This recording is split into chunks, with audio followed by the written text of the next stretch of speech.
Hello friends, greet to all of you and welcome to my YouTube channel Sanjeet Parsala. Right now, I'm also going to give you analysis of chapter 13th of Bhagavad Gita. I have already completed the analysis of Bhagavad Gita from 1 to 12th chapters, but today I'm going to analyze the chapter 13th. Uh, First of all, if you want to study chapter 13th, so it's your duty to study 12th. I think as far as Bhagavad Gita is concerned, that's from 1 to 18 chapters. All chapters are interconnected.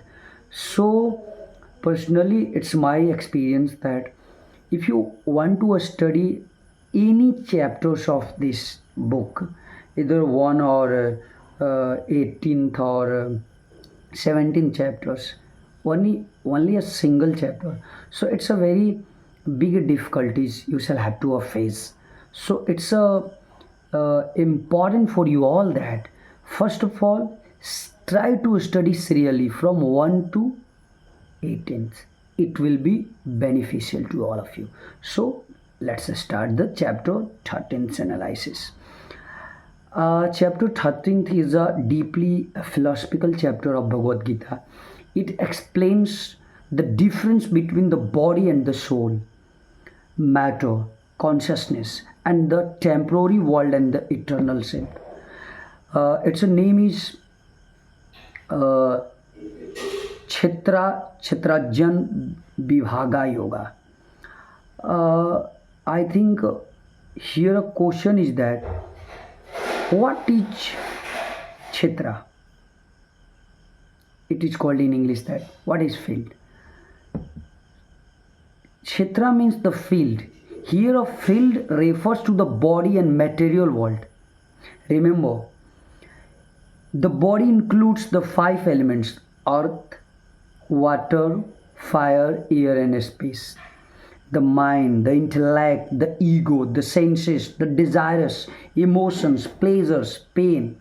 The body is called the field because experiences and actions take a place in it. Just as crops grow in a field, same.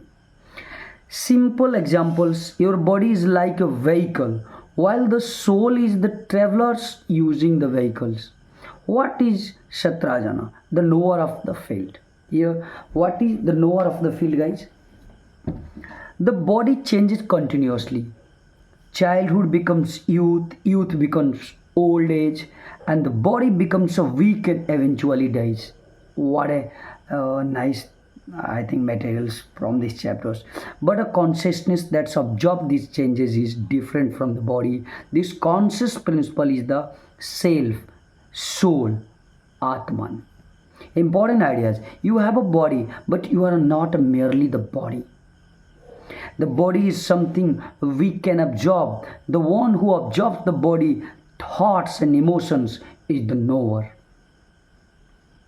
The supreme knower, the Lord Krishna explains that the individual soul is the knower of its own body, but the supreme soul, Paramatma, is the ultimate knower present in all beings. Therefore, there are two levels of consciousness: individual consciousness, the soul within a particular body, and supreme consciousness, the divine reality present everywhere.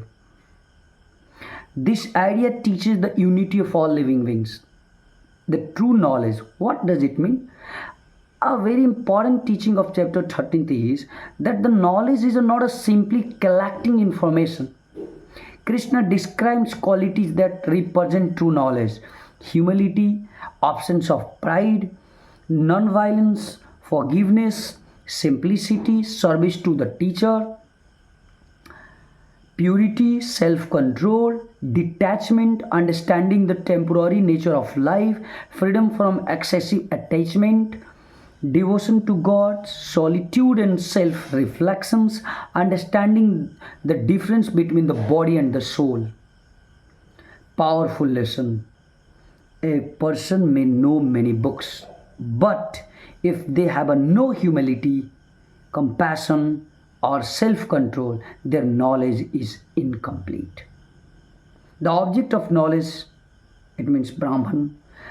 Krishna explains the ultimate object of knowledge as a Brahman, the eternal supreme reality.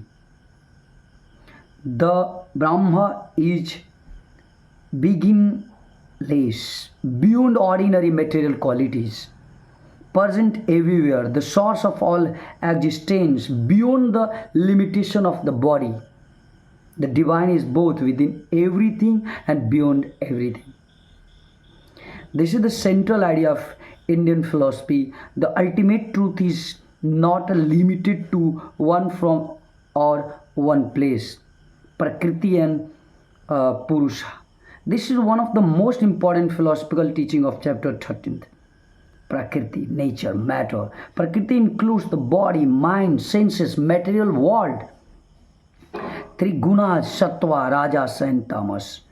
Purusha, consciousness and soul. Purusha is the consciousness observer who experiences nature. Example, imagine a cinema, a screen and film, Prakriti. Person watching the film, Purusha.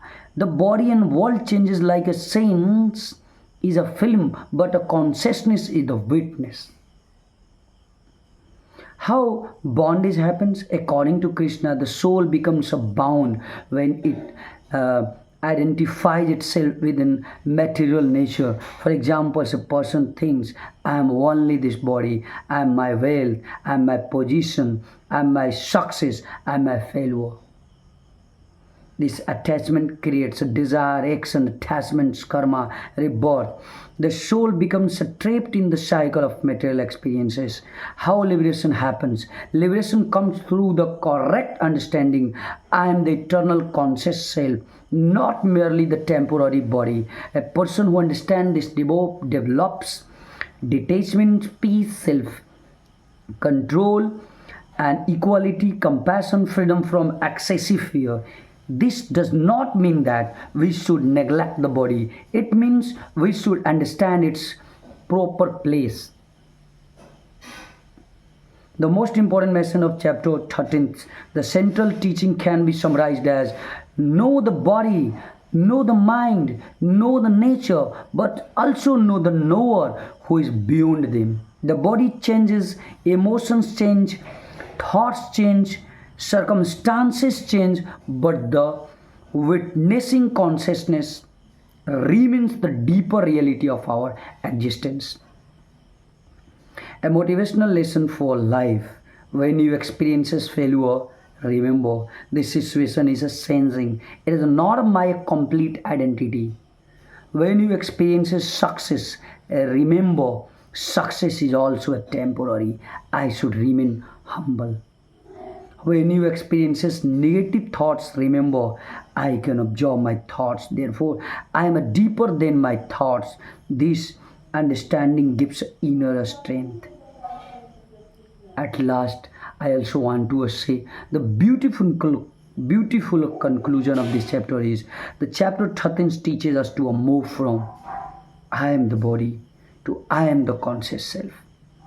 When a person understands this difference, they become a less controlled by fear, ego, desire, and sorrow.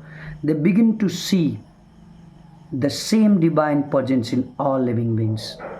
So, these all the things about the chapter 13. So, my dear friends, if you are excited to study chapters 14, so please wait till tomorrow. Definitely, I will come till tomorrow. In tomorrow to. By taking the chapter 12th. Great all of you. Jai Hind.